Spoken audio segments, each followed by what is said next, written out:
Hello, historic people. I'm Corky, and this is Historic Metals. Carson City Morgan silver dollars are considered some of the most collectible coins by American coin collectors today. These beautiful coins were minted in Carson City, Nevada between 1878 and 1893, and today they are highly coveted.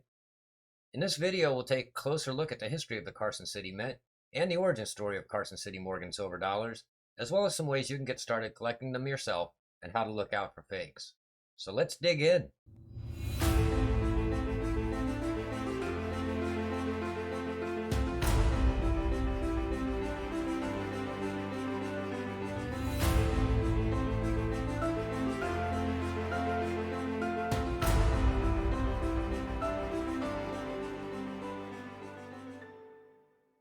Carson City Morgan dollars are some of the most popular and valuable coins in the world. They were minted in Carson City, Nevada from 1878 to 1893, and they are named after their designer, George T. Morgan. There are 4 different types of Carson City Morgan dollars: the Liberty Head, the New Orleans Mint Mark, the San Francisco Mint Mark, and the Carson City Mint Mark. Each type is slightly different in appearance, and all are highly sought after by collectors. Carson City Morgan coins are known for their high quality and for being very well preserved. Many of these coins are over 100 years old, but most examples in the market today still look like they were minted yesterday. This is due to the fact that Carson City was a small town with a very limited population. As a result, there weren't many people using these coins on a daily basis, so they weren't circulated as far as other mints coins in larger cities would travel, and so they were not subjected to the same amount of wear and tear from daily use that other coins were. There are several different types of Carson City Morgan dollars, each with their own unique history and story. The following is a brief overview of the different types of Carson City Morgan dollars. The first type of Carson City Morgan dollar is the 1878 CC. This coin is special because it was the first Morgan dollar minted in Carson City. The 1878 Morgan dollar is also one of the rarest coins, with only a few 100,000 in existence. The second type of Carson City Morgan dollar is the 1886 CC. This coin is special because it was minted at a time when the United States was experiencing huge economic growth and strong prosperity. The 1886 CC Morgan dollar is also one of the most valuable coins for collectors, with some of the most special or rare examples selling for over $1 million. The third type of Carson City Morgan dollar is the 1896 CC. This coin is special because it was minted at a time when the United States was going through a period of political and social turmoil. That sounds familiar. The 1896 CC Morgan dollar is also one of the most valuable coins, with some of the best and rarest examples also selling for over $1 million. These are some impressive coins, folks. The Carson City Mint was the only mint in the United States that produced Morgan dollars from 1878 to 1893. As a result, Carson City Morgans are much rarer than other Morgan dollars.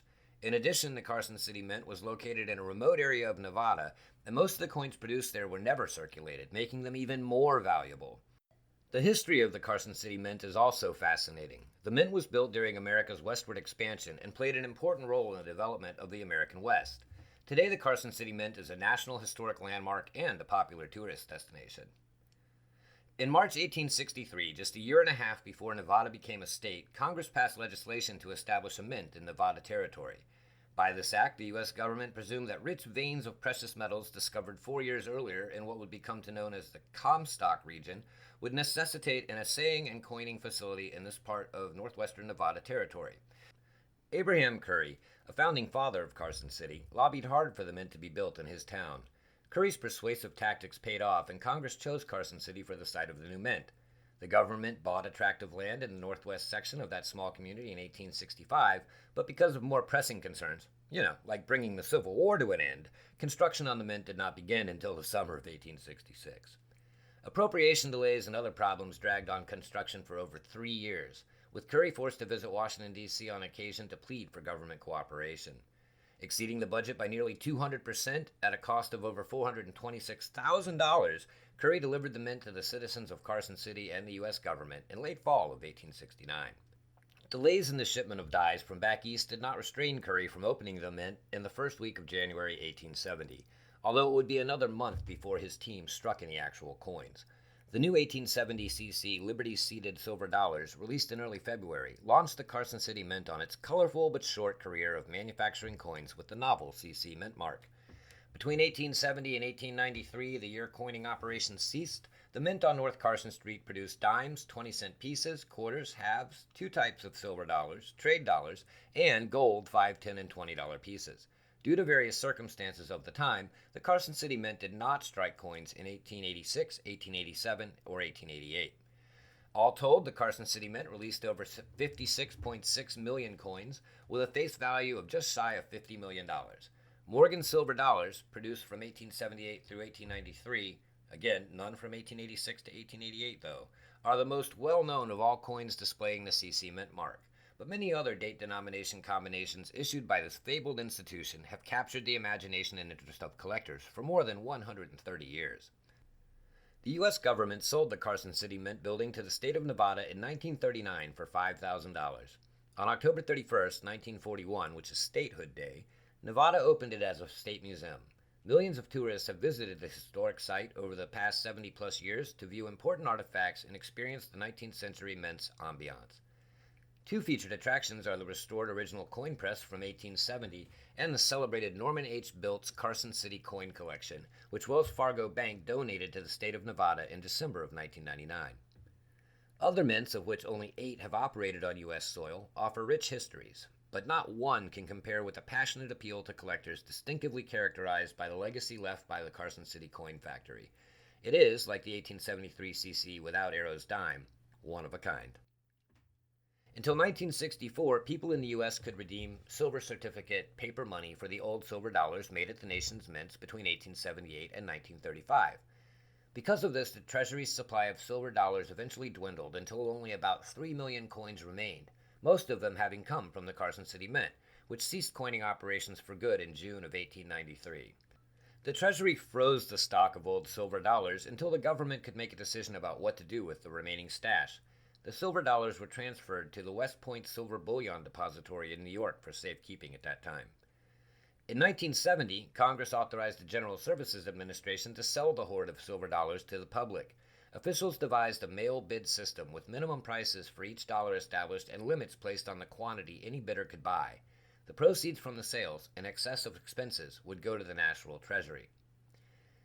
The sorting process began. A team of GSA workers organized the nearly 2.9 million Carson City Morgan silver dollars and less than 30,000 silver dollars of the piece variety and other varieties from other mints into categories in accordance with the coin's perceived condition ratings. With guidance from a committee of numismatic experts, the GSA staff relegated the coins they deemed better quality to the uncirculated category. More than 2 million Carson City silver dollars received that distinction. Into a second group, which the GSA team called Mixed Carson City, went approximately 690,000 pieces, considered by the sorters to rate as uncirculated but inferior in some way because of oxidation, patina, unsightly abrasions, or a combination of both.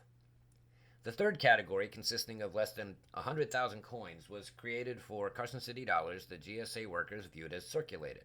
In other words, having signs of wear from service in commercial and personal circles. Some of the coins from this mixed circulated Carson City section have baffled collectors in ensuing decades because their quality is every bit as good, if not better, than the ones seen in the uncirculated Carson City category. The GSA reserved a fourth category for approximately 85,000 to 95,000 circulated silver dollars that did not come from the Carson City Mint. And finally, the GSA designated a classification for the 300 or so rejects, which it labeled not saleable. With the categories established, final tallies were taken for each, and handsome plastic slabs were manufactured for the coins in the top 3 tiers, with the remainder being placed in thin, flexible mylar plastic sleeves encased in blue envelopes. The more stylish plastic slabs, some with the word uncirculated on them and some without the word, were placed in black boxes lined with a light blue velvet-like material and personalized with a message from President Nixon. Cards inscribed with a brief synopsis of how the silver dollars were made of Comstock bullion, minted in Carson City, and preserved and sold by the U.S. government completed the package. The GSA launched a massive publicity and advertising campaign which included the mailing of hundreds of thousands of enticing brochures, and even those are collectible today. And the Nevada State Museum in Carson City published a book about the history of the Carson City Mint called Mint Mark CC, and collaborated on the production of a documentary. .900 Fine is the title of that documentary, and I'm sure you can find it online, which served as a great audio-visual introduction of how Carson City silver dollars came into existence. The GSA launched the first sale of Carson City silver dollars on Nevada's birthday, October 31st, 1972. Dubbed the Great Silver Sale, it offered about 1.7 million of the 3 most common dates in the Carson City Morgan silver dollar series. Those included 1882cc, 1883cc, and 1884cc's. The GSA established the minimum bid at $30 per coin, with limits placed on the quantity each household could order. This sale only netted about 700,000 coins sold, though. With approximately 1 million silver dollars left over from the first sale, the GSA tried again, this time with the Great Silver Sale Extension, which commenced on February 14, 1973, and ended on April 30, 1973. This second attempt, which was technically an extension, fared worse than the first one, with a dismal total of only 10% of the silver dollars offered sold. A second sale, with the romanticized name, The Coins Jesse James Never Got, lasted from June 1, 1973 to July 31, 1973. A greater assortment of dates and conditions ratings gave bidders more choices in this sale. The offering included a selection of some of the better dates from 1878cc to 1885cc, as well as the 1890cc and 1891cc. Buyers could choose from minimum bids ranging from $3 to $30, with category names such as the Pot Luck, the Silver Bonanza, and CC Triple Choice. Bidders snatched some 435,000 silver dollars out of this sale, which still left the government holding about 1.7 million pieces. Nearing the end of the first 12 months of the campaign, the GSA held what it called a 30-day surplus dollar sale, which covered the period between October 1, 1973 and October 31, 1973. This event featured 1880cc, 1881cc, and 1885cc silver dollars, all with minimum bids of $60 apiece. This resulted in approximately 213,000 coins sold. The fourth sale, conducted during February 1974, offered 3,609 of what the GSA considered the rarest date in the Carson City Morgan Silver Dollar series, the 1879cc. This group sold out quickly. To cap off the GSA's efforts in the 1970s, prolific publicity announced the last of a legacy sale, which began on April 1, 1974, and ended June 30, 1974. The government hoped to clean out its vault filled with nearly 1.4 million silver dollars with this last big push. Bidders could choose from coins at the $15, $30, and $60 levels. In the end, buyers absorbed slightly less than 420,000 silver dollars, leaving still approximately $1 million in the Treasury's reserve. Problems escalated in the sixth sale, which the GSA named 90% silver, 100% history, and scheduled for February 8, 1980 to April 8, 1980. The rapidly rising price of silver bullion in the early 1980s and a seemingly disoriented plan confounded the GSA during this sale. The practically 925,000 silver dollars it offered sold out, though, within 2 weeks of the commencement of the sale. This still left about 55,000 silver dollars to dispose of by the time the GSA announced the seventh and final sale, which happened during July 1980. Bidders consumed the remaining 1880cc, 1881cc, and 1885cc dollars in the hoard. All 7 sales grossed in the neighborhood of $100 million. It's incomprehensible to estimate the total impact of the GSA sales, not only in monetary value, but in how they influenced the numismatic world, and more specifically the Carson City coin market. If the Treasury had melted down the nearly 2.9 million CC silver dollars instead of offering them for sale to the public, the total population of CC coins of all denominations would have decreased by almost 72.5%. Many of the dates in the Carson City Morgan Silver Dollar series would be rare to exorbitantly scarce. The 1884cc and 1885cc come to mind. There's no doubt that the GSA's sale of the hoard brought the Carson City Mint and its coins to the forefront of the numismatic scene, and that its enduring legacy has breathed life into this special niche of the hobby. Collectors today are passionate about Carson City Morgan silver dollars in their original GSA packaging. The fact that hundreds of thousands of these dollars have been removed from the government slabs and the black boxes and accompanying cards have been discarded adds to the allure of pursuing a collection of GSA Morgans. Fortunately, Numismatic Guarantee Corporation, which we all know as NGC, began grading GSA dollars in their original government slabs in 2004. NGC's census report of coins graded provides us with a valuable tool in analyzing the rarity of the different dates in the GSA Carson City series, especially as the coins ascend the grading scale. But be careful, there's fakes out there. When it comes to a Carson City Morgan dollar, there are a few things to keep in mind in order to avoid being taken for a ride with a fake. Here's some tips. Check that date. Take a close look at the mint mark. A fake Carson City Morgan will have a completely different mint mark than the real thing. Inspect the coin's edge. On a real Carson City Morgan, you should be able to see fine horizontal lines running along the edge of the coin. If the edge is smooth, it's likely you're looking at a fake. Compare the coin to known examples of authentic Carson City Morgans. If there are any differences in appearance, it's probably not a genuine coin. These are highly faked, folks, so be careful out there. The Carson City Morgan dollar is a highly sought after coin by collectors and investors alike. The value of these coins lies not only in their rarity, but also in their history.